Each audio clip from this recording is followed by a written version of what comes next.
Hello everyone. तो आज हम class 10th math real number का एक इंपॉर्टेंट टॉपिक पढ़ने जा रहे हैं और वो टॉपिक है यूक्लिड्स डिवीजन लेमा। ठीक है, इसको हम यूक्लिड्स डिवीजन थ्योरम भी बोल सकते हैं। तो इस थ्योरम को हम पहले एक एग्जांपल से समझेंगे, उसके बाद थ्योरम को पढ़ेंगे। ठीक है, तो एक एग्जांपल लेते हैं। जैसे कि मान लीजिए मेरे पास एक फ्रैक्शन है 5/2। ठीक है, एक फ्रैक्शन है।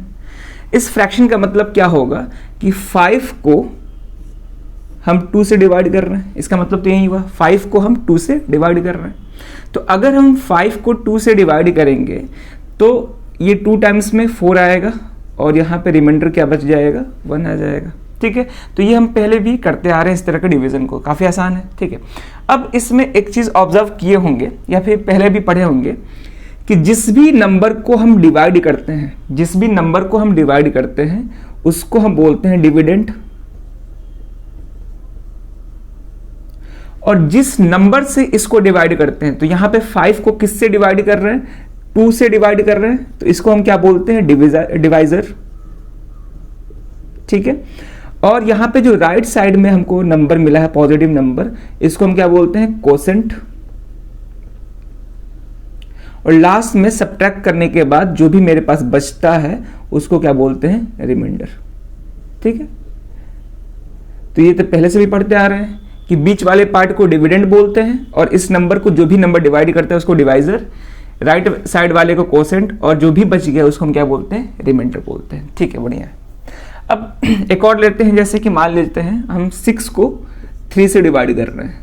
ठीक है, तो यहाँ पे अब कोसेंट क्या आएगा, 2 टाइम्स में 6 हो जाएगा और यहाँ पे रिमाइंडर क्या बच रहा है, 0, कुछ नहीं बच रहा है, 0 बच रहा है। ठीक है, अब समझेंगे बात को यहाँ पे।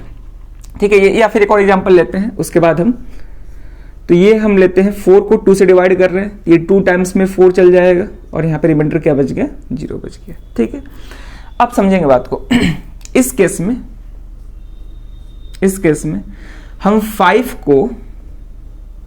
को 2 इंटू 2 प्लस 1 लिख सकते हैं। ध्यान से समझेंगे, यहाँ पे हम 5 को यानी कि डिविडेंड को 2 इंटू 2 प्लस 1 लिख सकते हैं। ठीक है, 2 इंटू 2 4 प्लस 1, फिर वापस से हमको डिविडेंड मिल जाएगा जो कि 5 होगा। ठीक है, अब ध्यान से देखेंगे, यहां पे 5 क्या था, डिविडेंड था। ठीक है, 2 क्या है, डिवाइजर, और इधर ये वाला 2 क्या है, कोसेंट, और ये 1 क्या है, रिमाइंडर। ठीक है, तो यहां से हम क्या कंक्लूजन निकाल सकते हैं, यहां से ये कंक्लूड कर सकते हैं कि जो डिविडेंड होगा वो divisor into quotient plus remainder के इक्वल होगा। ठीक है ना, ये पहले भी पढ़ते आ रहे हैं कि dividend is equal to divisor into quotient plus remainder. ठीक है, यहां तक। अब ध्यान से देखेंगे, यहां पे जो रिमाइंडर निकल के आया है वो रिमाइंडर डिवाइजर से छोटा है या फिर बड़ा है। तो साफ साफ दिख रहा है कि यहां पे ये जो रिमाइंडर है वो डिवाइजर से क्या है, छोटा है। ठीक है, अब इसमें आते हैं। इसमें मेरा डिविडेंड क्या है, 6। तो 6 को हम 3 इंटू 2 प्लस 0 लिख सकते हैं। 3 इंटू 2 6 प्लस 0 क्या हो जाएगा, 6 ही हो जाएगा। अब इस केस में 6 क्या है, डिविडेंड। ठीक है, 3 क्या है, यहां पे डिवाइजर है, 2 यहां पे क्या है, कोसेंट, और 0 क्या था, रिमाइंडर था। ठीक है, यहां पे रिमाइंडर क्या है, 0 आया है। और कभी भी रिमाइंडर जब 0 आए तो उस केस में डिवाइजर जो होता है डिविडेंड को कंप्लीटली डिवाइड करता है। ठीक है, अगर रिमाइंडर बच जाता है तो उस केस में हम ये बोलते हैं कि डिवाइजर जो है डिविडेंड को कंप्लीटली डिवाइड नहीं कर पा रहा है। क्लियर है यहां पे। अब ध्यान से देखेंगे, यहां पर भी जो मेरा रिमाइंडर आया है वो रिमाइंडर डिवाइजर से छोटा है कि बड़ा है। साफ साफ दिख रहा है कि यहां पे रिमाइंडर डिवाइजर से छोटा है। ठीक है, यहां तक। चलो अब इस केस में आते हैं। यहां पे भी देख पा रहे हैं कि डिविडेंड क्या है, 4। तो 4 को हम 2 इंटू 2 प्लस 0 लिख सकते हैं ना। अब देखेंगे ध्यान से, 4 क्या था, डिविडेंड था। ठीक है, 2 क्या है, ये 2 डिवाइजर, और ये 2 कोसेंट है, और ये 0 क्या है, रिमाइंडर। ठीक है।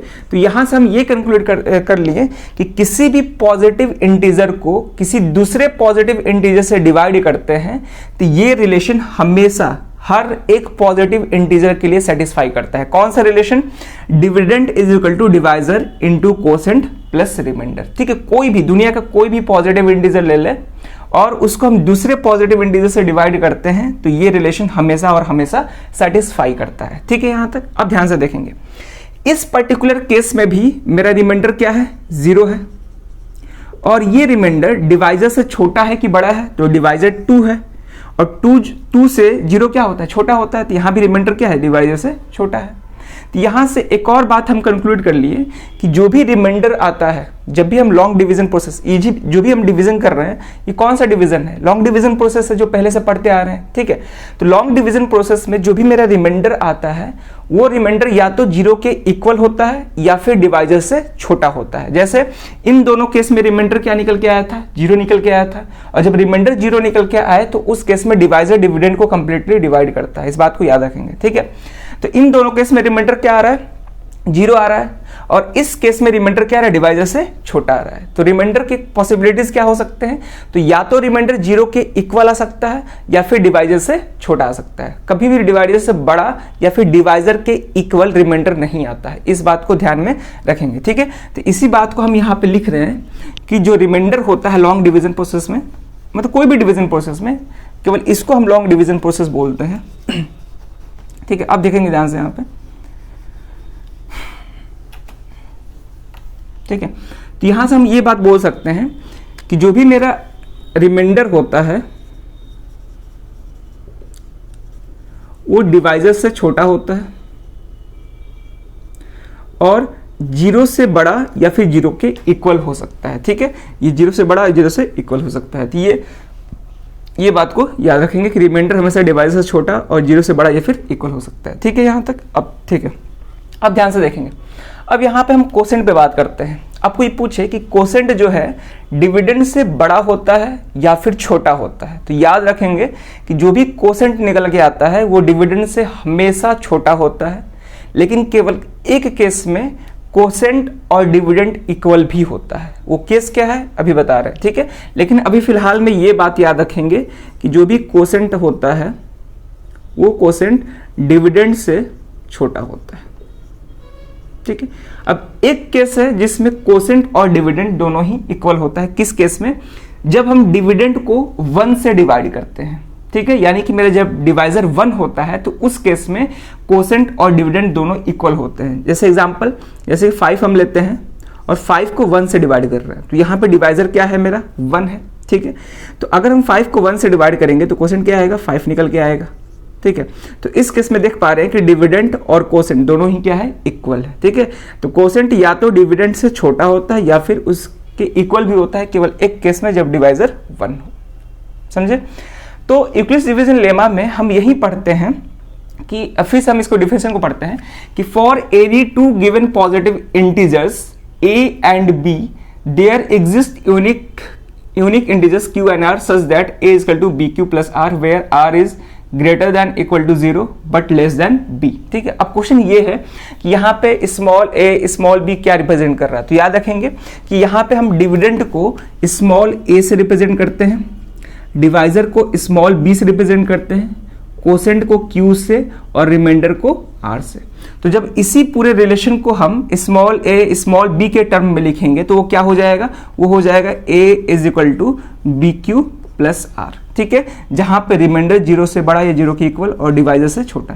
तो यहाँ पे b क्या रिप्रेजेंट कर रहा है? Divisor, a dividend, q quotient और r रिमाइंडर।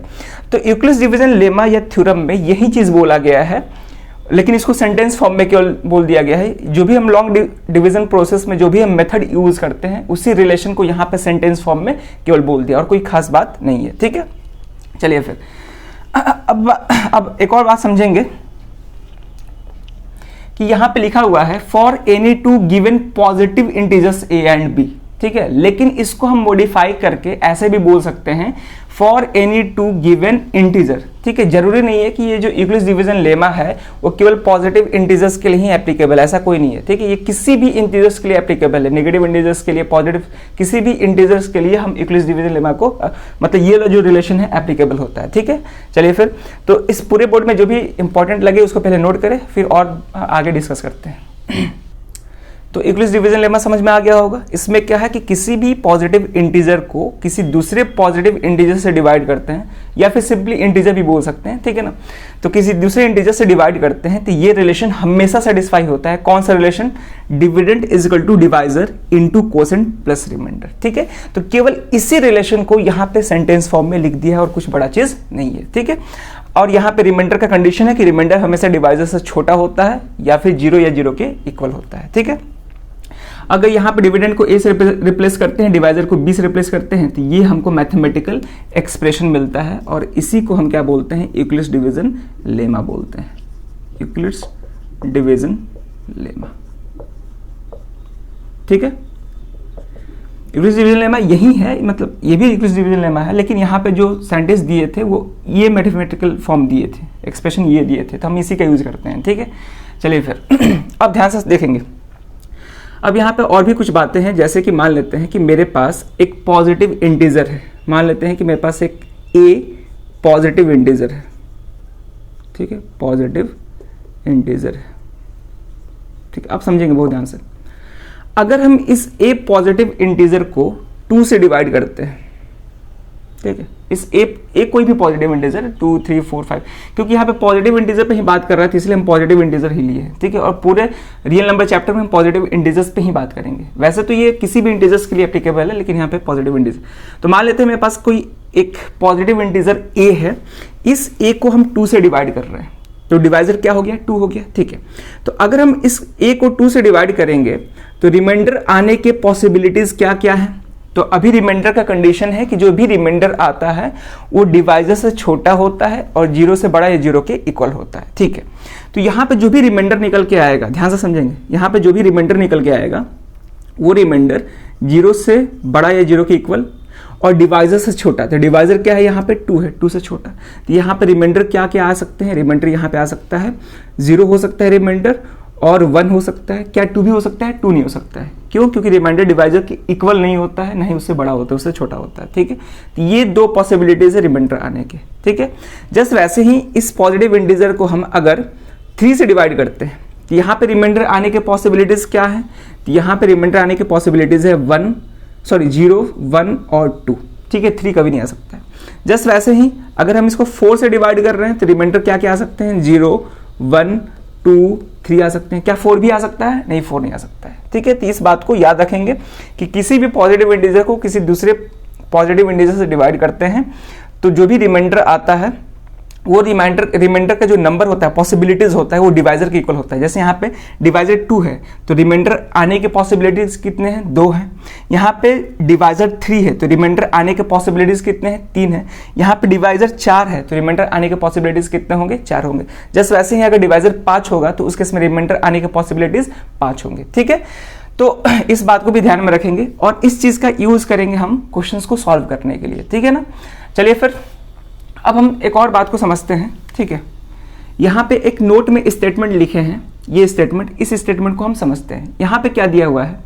यहाँ पे ये बात बोला जा रहा है कि मान लेते हैं मेरे पास एक पॉजिटिव इंटीजर a है, ये जनरल फॉर्म में बात कर रहे हैं। ठीक है, और डिवाइजर है b, यानी कि इस पॉजिटिव इंटीजर को एक b नंबर डिवाइड कर रहा है। ठीक है, डिवाइजर को हम b मान लिए और डिवाइड करने के बाद जो रिमाइंडर आया वो रिमाइंडर मान लेते हैं 0 आया।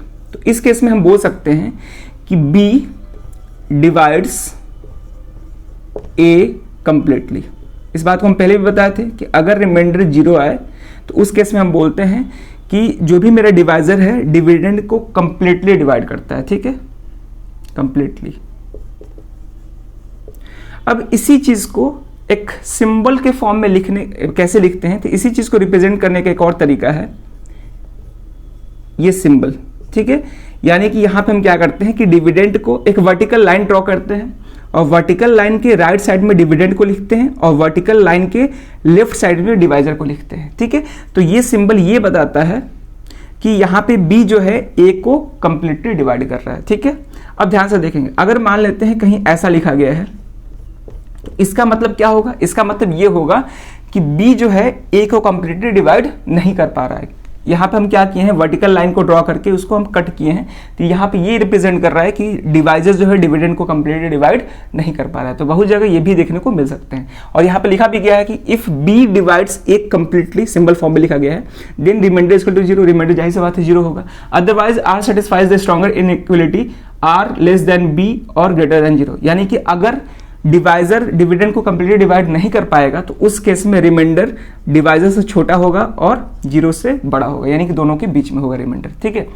यही था। अब देखेंगे, अब यहाँ पे लिखा गया है कि लेमा, ठीक है, यहाँ पे लेमा लिखा गया था। अब क्वेश्चन ये आता होगा कि लेमा क्या होता है, तो इसको हम थ्योरम भी बोल सकते हैं, लेमा को थ्योरम बोल सकते हैं, उसमें कोई दिक्कत नहीं है। लेकिन एक लेमा क्या होता है, लेमा एक प्रूवन स्टेटमेंट होता है जिसका यूज करके हम दूसरे स्टेटमेंट या दूसरे थ्योरम को प्रूफ करने में यूज करते हैं। जैसे कि हमको इस पर्टिकुलर केस में हमको लेमा क्या मिला था, a equal to B Q plus R. तो इसी मैथमेटिकल एक्सप्रेशन का यूज करके हम दूसरे स्टेटमेंट या थ्योरम को प्रूफ करेंगे, ठीक है। तो लेमा और कुछ नहीं होता है, एक प्रूवन स्टेटमेंट होता है जिसका यूज करके हम दूसरे स्टेटमेंट या थ्योरम को प्रूफ करते हैं। एक सिंपल चीज है, ठीक है। बहुत सारे क्वेश्चंस में ये यूक्लिड्स डिवीजन लेमा लगेंगे, ठीक है। बहुत सारे थ्योरम में भी ये एक्सप्रेशन लगेगा उस थ्योरम को प्रूफ करने के लिए, ठीक है। तो लेमा बेसिकली यही होता है, ठीक है। तो चलिए फिर इसमें क्या करते हैं कि एक एग्जाम्पल भी है, उस एग्जाम्पल को यहाँ पे हम लिखते हैं और उस एग्जाम्पल को सॉल्व करेंगे तो समझ में आएगा कि एक्चुअली में लेमा क्या है, ठीक है। एक्चुअली तो इसमें तो बहुत सारे एग्जाम्पल्स और क्वेश्चंस हैं, लेकिन एक बेसिक एग्जाम्पल यहाँ पे हम सॉल्व करते हैं, ठीक है। तो वीडियो को पॉज करके पहले इतना नोट कर लें।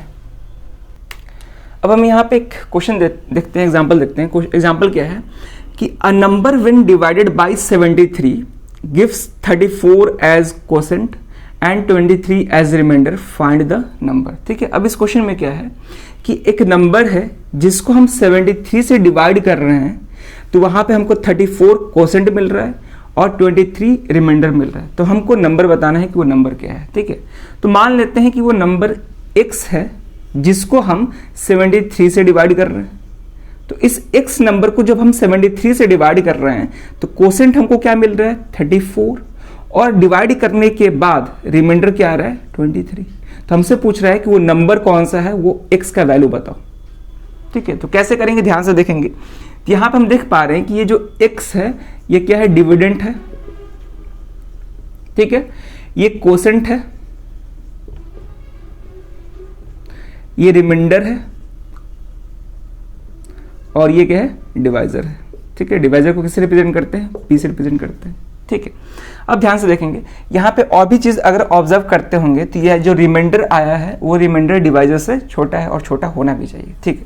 अब हम डिविडेंड फाइंड करना है, x फाइंड करना है, तो बहुत आसान है। यहाँ पे हम यूक्लिड्स डिवीजन लेमा लगा देंगे, ठीक है। तो लिखेंगे फ्रॉम यूक्लिड्स डिवीजन लेमा, ठीक है। अब यूक्लिड्स डिवीजन लेमा क्या होता है, dividend is equal to divisor into quotient plus remainder. तो हम पूरा लिख रहे हैं, ठीक है। ऐसा चाहे तो आप डिविडेंड को a लिख सकते हैं, हम बता ही थे, यानी कि ये वाला फॉर्म लिख सकते हैं equal to B Q plus R, लेकिन हम वो वाला लिख रहे हैं। तो dividend is equal to divisor into quotient plus remainder, ठीक है। अभी हम पूरा लिख रहे हैं, लेकिन जब हम क्वेश्चंस को सॉल्व करेंगे तो हम शॉर्ट फॉर्म वाला यूज करेंगे, ठीक है ना। चलिए फिर डिविडेंड इस केस में क्या है, x है जो कि नंबर है, फाइंड करना है। डिवाइजर 73, क्वोशेंट 34 और रिमाइंडर कितना है, 23 है, तो प्लस 23 कर देंगे। सॉल्व करेंगे तो 73 इंटू 34 मल्टीप्लाई करेंगे यहाँ पे, 73 इंटू 34 ये कितना हो जाएगा, 3 4 12 करीब 1, ये 9, ठीक है, ये 9 हो जाएगा और ये 21, तो ये हो जाएगा 2482 हो जाएगा, 2482 प्लस 23 ऐड करेंगे तो ये हो जाएगा 2505, ठीक है। यानी कि जो रिक्वायर्ड नंबर है, यानी कि जिस नंबर के बारे में बात कर रहा था, जिस डिविडेंड की बात कर रहा था, वो क्या होगा, 2505 होगा, ठीक है। तो इस बात को याद रखेंगे। तो एक्चुअली में इस तरह के हमको क्वेश्चंस ज़्यादा नहीं दिखेंगे सॉल्व करने के लिए, ठीक है। अब जो भी क्वेश्चंस होंगे, कुछ ये तो बहुत लोअर डिवीजन का क्वेश्चन होगा, ठीक है ना, ऐसा क्वेश्चंस नहीं मिलेंगे हम लोग को। तो अब इस लेक्चर में इतना ही रहने देते हैं। अब नेक्स्ट लेक्चर से हम पढ़ेंगे फॉर्म्स ऑफ पॉजिटिव इंटीजर, यानी कि पॉजिटिव इंटीजर जनरल, मतलब पॉजिटिव इंटीजर्स के जनरल फॉर्म क्या क्या हो सकते हैं वो पढ़ेंगे। वो पढ़ने के बाद ही इस चैप्टर के या इस एक्सरसाइज के क्वेश्चन को हम आसानी से बना सकते हैं। ठीक है, तो चलिए फिर इस वीडियो में इतना ही रहने देते हैं, अब मिलते हैं नेक्स्ट वीडियो में। Thank you.